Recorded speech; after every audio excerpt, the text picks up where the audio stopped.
Medir un río no es tan sencillo como parece, es una tarea sumamente complicada, incluso para los cartógrafos especializados en hidrografía, ya que muchos arroyos se unen en sistemas fluviales. Por eso, a veces es difícil definir exactamente dónde comienza un río y dónde termina otro.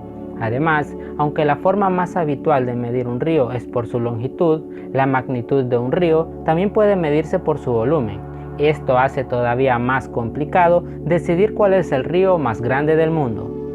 El Nilo, que fluye hacia el norte en África, tiene una longitud de 6.650 kilómetros, mientras que el río Amazonas pasó de medir 6.400 kilómetros a 6.762 kilómetros luego de una investigación en el año 2007, convirtiéndolo así en el río más largo del mundo. Si quieres conocer todos los detalles de este estudio, te invito a que te quedes hasta el final del video. El río Amazonas es el río más largo del mundo y el más caudaloso en términos del volumen de flujo y área de su cuenca. Tiene alrededor de 7 millones de kilómetros cuadrados. De hecho, el río es casi el doble de grande que el de la cuenca del río Congo, uno de los ríos más grandes del mundo. El Amazonas atraviesa Perú, donde está su nacimiento, Bolivia, Ecuador, Colombia, Venezuela y Brasil, donde ocurre su desembocadura. Esta se sitúa en el Océano Atlántico y entra a unos 160 kilómetros más allá de la costa. El sistema fluvial del Amazonas tiene más de 1.000 ríos tributarios de importancia, siendo 6 los que superan los 1.600 kilómetros. Según el Servicio de Parques Nacionales de Estados Unidos, el río Amazonas mide aproximadamente 6.400 kilómetros, aunque no es el río más largo, ya que este título, según el libro de los récords Guinness, los tiene el río Nilo. Sí que es el más grande del mundo por su volumen. De hecho, el Amazonas contiene el 20% del agua dulce de la Tierra, tal y como sostiene la Fundación Nacional de la Ciencia. Algunas partes de este río superan los 190 kilómetros de ancho durante la temporada de lluvias. Además, hasta la fecha ningún puente ha podido atravesarlo. El Amazonas comienza en Perú y fluye en Brasil, desembocando en el Océano Atlántico. El río también cuenta con la cuenca hidrográfica más grande de todo el planeta, que transcurre por países como Brasil, Bolivia, Perú, Ecuador y Colombia. En la cuenca también se encuentra la selva tropical del Amazonas, el lugar de numerosas especies de aves, mamíferos y otros animales salvajes. El Amazonas es el río de todos los ríos, al menos si atendemos a su caudal, pues vierte una media de 200.000 metros cúbicos en el Océano Atlántico cada segundo. Repitamos la cifra, cada segundo. Si en lo que tardas en parpadear toda esa agua es la que llega al Atlántico procedente de este monstruo acuoso, impresionante, ¿verdad? Para que tengas una idea mejor, esta cantidad de agua por segundo es tan elevada que en solo 5 días sería suficiente para llenar todo el lago de Ginebra en solo 5 días. Un lago de 72 kilómetros de largo y 150 metros de profundidad de media, un lago que una persona promedio tardaría 1 día y medio en recorrer de punta a punta en bicicleta. El Amazonas también es el río más ancho del mundo. Cuando no se desborda, los tramos principales del río pueden llegar a medir hasta 11 kilómetros de ancho. ¿Te imaginas algo así? Es una anchura que si la tratas de cubrir a pie, supondría 3 horas andando. 3 horas andando para pasar de una orilla a otra del río.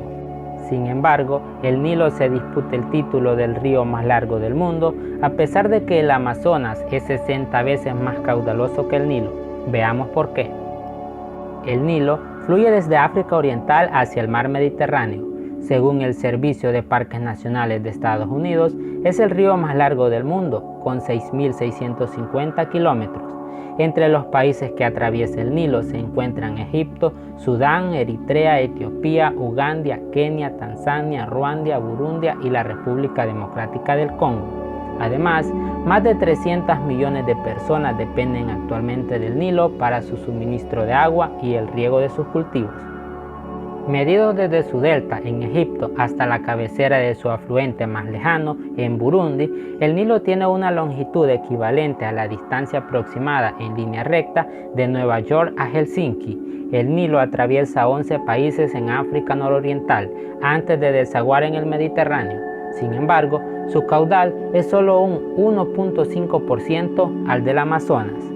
Para ir concluyendo acerca de cuál es el río más grande del mundo, debemos conocer lo siguiente. Una expedición de científicos fija en 6.800 kilómetros la longitud del Amazonas, 100 kilómetros más largo que el Nilo. Este grupo de científicos realizaron una expedición en Perú, uno de los países que recorre el Amazonas junto a Brasil y Colombia. Ha concluido que el nacimiento del río está en un punto en el sur de Perú, en lugar de en el norte como se había pensado hasta ahora. Los científicos viajaron durante 14 días para establecer la altitud a unos 5.000 metros. Hasta ahora, el nacimiento del río se había fijado en la quebrada de Apache, junto a la montaña nevada de Mismi. Esta revelación ha sido aprovechada por el Instituto de Geografía y Estadística brasileño para afirmar que hoy se podría ya considerar un hecho que el Amazonas es el río más largo del mundo. Antes se creía que el Nilo, que atraviesa 10 países y que tiene una extensión de 6.400 kilómetros, era el río más grande del mundo. Sin embargo, esto cambió en 2007, cuando una expedición de científicos de Perú y Brasil confirmaron en un estudio que el Amazonas es el río más largo del mundo, cuya longitud es de 6.762 kilómetros. La expedición se llamó Primera Expedición Científica al Nacimiento del Río Amazonas, junto con profesionales de la Agencia Nacional de Agua y del Instituto Nacional de Investigaciones Especiales de Brasil. Los científicos viajaron al Nevado Mismi, así como a las quebradas de Cuarzoacán y Apacheca, zona donde la cordillera de los Andes atraviesa el sureño departamento de Arequipa, para realizar su trabajo a más de 5.000 metros sobre el nivel del mar y bajo duras condiciones climáticas. Allí colocaron 4 marcos geodésicos. Aunque le fue difícil determinar con exactitud el nacimiento del Amazonas, que se cree alberga en su cauce 1/5 del total del agua dulce que se vierte a los océanos, debido a los abruptos cambios de clima y lluvia y a la complejidad del terreno. A esto se suma la presencia de aguas de la supuesta cuna del Amazonas. No es superficial sino infiltración, es decir, según los científicos, que el origen de este río que recorre Perú y Brasil hasta desembocar en el Atlántico no puede determinarse a simple vista. Hoy por hoy, el título del río más grande del mundo se disputa entre estos dos ríos. ¿Quién tiene la razón? No lo sabemos con seguridad, aunque tomando en cuenta la anchura y su enorme caudal, quizás habría que inclinarse por el Amazonas.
Llegamos al final de un nuevo video. Si aún no estás suscrito, te invito a que te suscribas y actives la campanita de notificación. Y si quieres seguir explorando contenido, puedes darle clic a una de estas ventanitas.